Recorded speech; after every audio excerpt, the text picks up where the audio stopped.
Hey everyone and welcome to Sitechecker's channel. Today we're going to break down something that often puzzles many web developers, the 422 status code. If you ever encountered this during your coding journey, stay tuned as we'll explain what it is, why it matters and how you can fix it. So let's get started. So what is 422 status code? This code, also known as Unprocessable Entity, is a part of the HTTP response status code.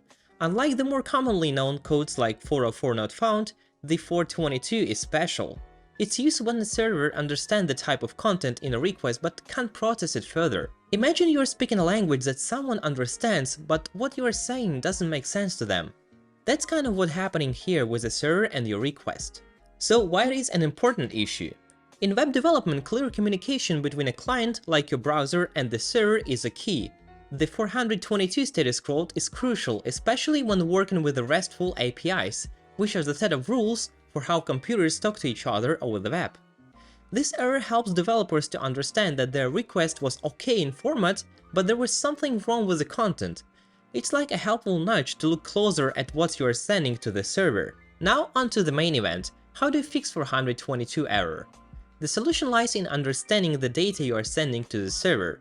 Here are a few steps to troubleshoot. First, check your data. Ensure that the data you are sending matches the server expectations.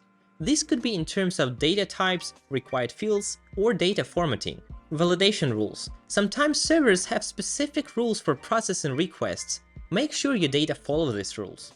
Third, console documentation. It is always a good idea to check the API or server documentation for any specific requirements or constraints. Then, error messages. Pay close attention to any error messages returned with the 422 code. They often give clues about what's going on. Testing tools. Use tools like Postman for testing your requests. They can help you to easily modify and resend requests to pinpoint the issue.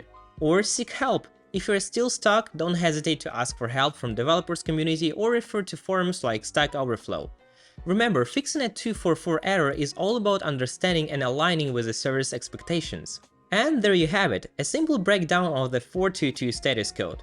Hopefully this helps to clear up some confusion and makes your development process smoother. Don't forget to like, share and subscribe to our channel. And if you still have any other questions, feel free to reach out to our support, which is support@sitechecker.pro. See you in our next episodes.